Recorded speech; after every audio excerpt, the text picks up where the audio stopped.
Bonjour à tous et bienvenue dans ce quatrième chapitre du cours sur l'alarme sécurité incendie. Donc cette fois on va parler de la biométrie parce que c'est une technique qui est quand même couramment utilisée pour autoriser l'accès à des personnes à des lieux surveillés. Ça permet aussi de désactiver une alarme. Voilà, et on a tous les principes de la vidéosurveillance, ça fait partie des autorisations d'accès et on peut aussi utiliser la biométrie pour faire ces autorisations d'accès. Donc on va essayer de voir un peu ce que c'est et quelles sont les principales techniques utilisées. Et surtout à quoi ça sert. Donc le principe de base, qu'est-ce que c'est que la biométrie? Dans biométrie, il y a métrie qui est mesure, et puis bio, c'est un élément physique. C'est un élément physique d'une personne qu'on va essayer de mesurer afin de l'authentifier. Alors j'avais déjà parlé de la différence entre un identifiant et un authentifiant. Un identifiant, c'est un élément qui représente un individu, mais qui est facilement falsifiable parce qu'on peut le prêter à quelqu'un, tandis qu'un authentifiant, c'est quelque chose qui nous caractérise. Et donc un élément biométrique, c'est forcément un authentifiant. Donc c'est une technique globale, c'est-à-dire qu'en fait on va pouvoir utiliser plusieurs éléments dans cette technique, qui vise à établir l'identité d'une personne en mesurant une de ses caractéristiques physiques. Donc quand on pense biométrie, l'élément le plus connu c'est donc la lecture d'empreintes digitales par exemple. Et donc ça va nous permettre d'avoir l'accès à certains lieux. Et donc on a aussi une autre difficulté qui vient dans ces principes biométriques, c'est que il va falloir enregistrer ces caractéristiques physiques des personnes pour pouvoir ensuite donc comparer la caractéristique physique de la personne qui se présente avec une base de données. Et donc ça veut dire qu'on va enregistrer des données personnelles. Donc là, on aura cette problématique de la Commission nationale Internet et Liberté, la CNIL, qui valide ou pas si telle ou telle donnée personnelle peut être enregistrée par telle ou telle administration ou entreprise ou site internet, etc. Donc en France, on a une certaine protection sur les données personnelles et les caractéristiques physiques sont, par définition, des données personnelles. Donc les caractéristiques mesurées doivent être le plus fiables possible et on va essayer de faire en sorte surtout qu'elles soient infalsifiables. Alors quelles sont les principales techniques utilisées? Eh bien, en fait, on va essayer de comparer ça. Donc j'ai ce document, donc c'est une représentation en anglais, mais on va comparer les différentes techniques les plus utilisées avec la technique biométrique idéale. Donc la technique biométrique idéale, elle serait peu intrusive. Donc ça veut dire que là, si on a le carré jaune qui est éloigné du centre, ça veut dire qu'elle est peu intrusive, qu'elle est précise. Donc l'étoile bleue, c'est la précision. Donc très précise, ça veut dire qu'on s'éloigne du centre. Peu précise, on est vers le centre. Le coup, donc là c'est le losange, un losange d'ailleurs, c'est un hexagone je crois, vert. Et puis, est-ce que ça demande beaucoup d'efforts? Donc là, pareil, s'il y a peu d'efforts demandés, on sera sur l'ovale rouge. Et donc on va comparer ces différentes techniques. Donc la première technique qu'on va comparer, c'est le scan de la main. Donc attention, on ne parle pas de lecture d'empreintes digitales, on parle bien de scan de la main, on va prendre une image de la main. Et donc on voit que c'est loin d'être un système biométrique idéal, parce que voilà, il demande un effort particulier, il est assez intrusif et assez peu précis.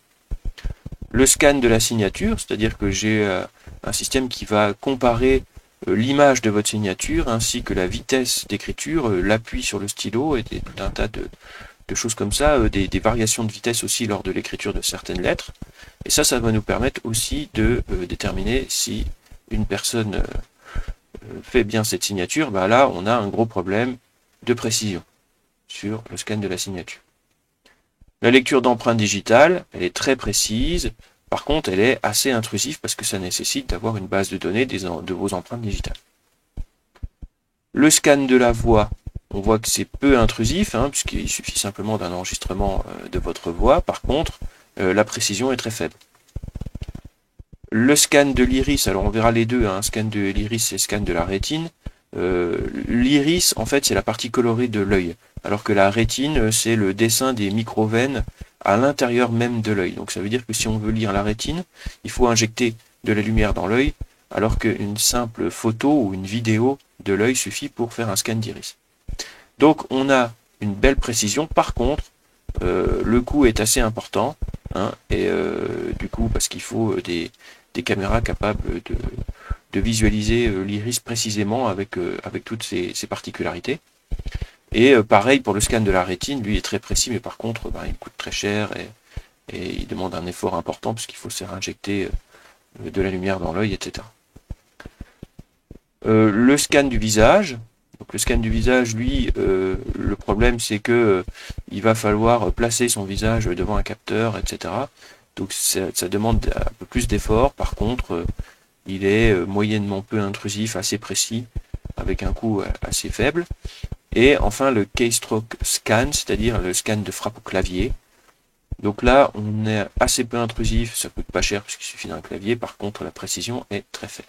Donc on voit qu'on n'a aucune technique qui est vraiment idéale, et en fonction de ce qu'on veut protéger, on va utiliser telle ou telle autre technique.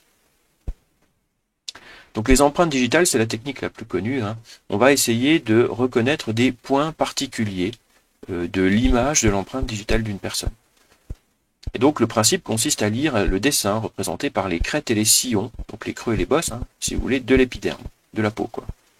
La loi prévoit de scanner au minimum 12 points caractéristiques, c'est des minuties. Alors là, quand on dit la loi, ça veut dire que quand on veut confronter une personne d'un point de vue judiciaire avec les empreintes digitales, on a besoin d'au moins 12 points. Par contre, si on veut simplement protéger ou déverrouiller son smartphone, on aura peut-être besoin de moins de points de caractéristiques parce que l'enjeu est quand même beaucoup plus faible. Donc on y ajoute souvent une mesure complémentaire, le battement du cœur, la pression sanguine, hein. On imagine bien que c'est relativement facile d'imiter une empreinte digitale en rajoutant une empreinte moulée sur son doigt, donc on va rajouter une autre mesure pour être sûr qu'on est en train de mesurer vraiment la peau d'une personne. Donc l'accès par lecture d'empreintes digitales, il peut se faire sur des portes. On a même des poignées directement avec le lecteur d'empreintes digitales qui est fait. La géométrie de la main, c'est une autre technique, hein, qui nécessite de mémoriser donc la forme des mains, la longueur des doigts, etc. Donc on aura une base de données et souvent on va compléter ça avec un code à taper. Donc la technique, elle est très répandue. Elle consiste à mesurer jusqu'à 90 caractéristiques différentes de la main, c'est-à-dire la forme, la longueur des doigts, la largeur des doigts, et le tout c'est de ne pas oublier son mot de passe à la maison. Ensuite, alors la biométrie, au niveau de l'œil, on a vu qu'on avait deux techniques, hein. Donc on a dit qu'on avait le scan de l'iris, donc c'est bien la partie colorée, hein, quand on dit de quelqu'un qui a des yeux bruns ou les yeux bleus, en fait on parle de la couleur de son iris, hein, c'est ce qui est autour du noir de l'œil, et donc on a des dessins à l'intérieur de cet iris, en plus de la couleur, qui sont vraiment particuliers pour les personnes, hein. Et puis on a la rétine, hein. La rétine, c'est le réseau veineux qui est au fond de l'œil. Donc on a la reconnaissance de l'iris et la rétine. Donc la reconnaissance de l'iris, hein, on voit, c'est ces formes-là. Donc on a une caméra un peu évoluée qui va venir se centrer sur l'œil et essayer de comparer cet iris avec différentes images. Donc c'est une infinité de points et c'est très difficilement falsifiable. Le problème, ça vient de la lecture qui peut être source d'erreur. La rétine, par contre, donc c'est une technique qui est plus ancienne, mais elle est plus contraignante parce qu'elle nécessite qu'on injecte de la lumière dans l'œil. Par contre, elle est très fiable. La reconnaissance faciale, donc là, on va essayer d'aller plus loin que la simple reconnaissance par rapport à une image. On va essayer de placer le nez, les yeux, etc.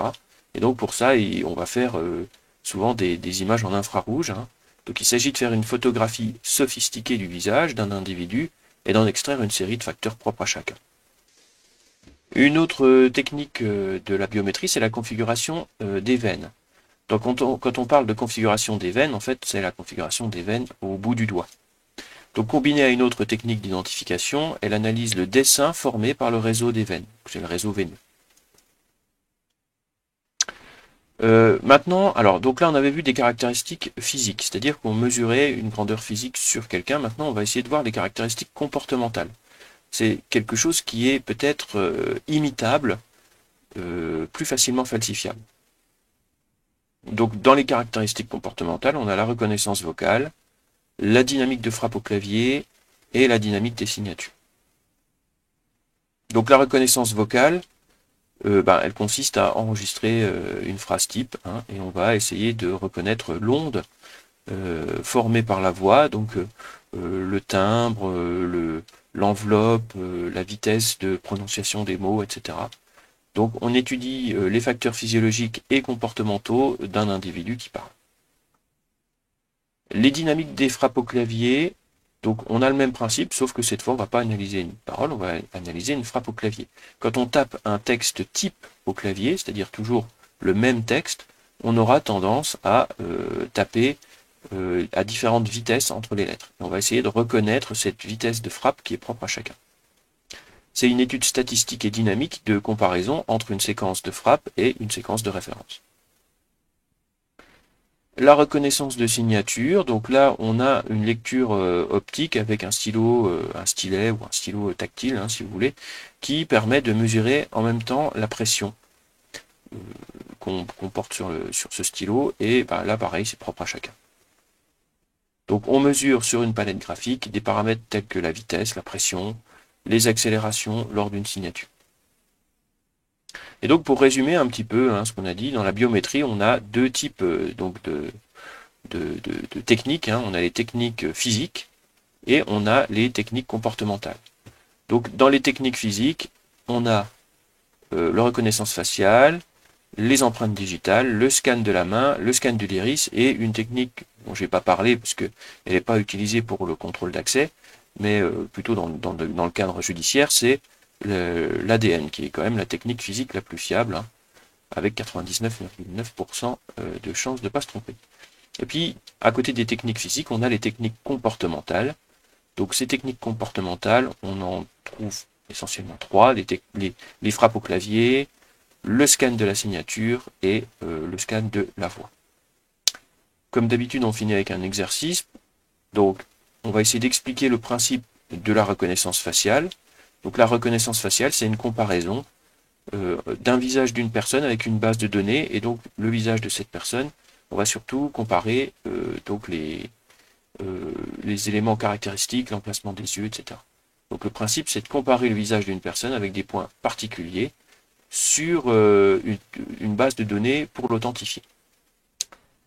On va essayer de citer deux techniques physiques de la biométrie. Donc les techniques physiques, c'est bien celles où on va mesurer une caractéristique physique d'une personne et donc qui n'est pas imitable. Donc on peut citer par exemple le scan de l'iris et la reconnaissance faciale. On va essayer de citer deux techniques comportementales, cette fois de biométrie. Donc on va essayer de mesurer le comportement d'une personne, et ça c'est imitable. Donc par exemple l'analyse de frappe au clavier ou l'analyse de la signature. Voilà, c'était un chapitre assez court. On continuera avec le chapitre suivant, où cette fois on va parler des techniques de sécurité incendie. Voilà, je vous remercie et à bientôt.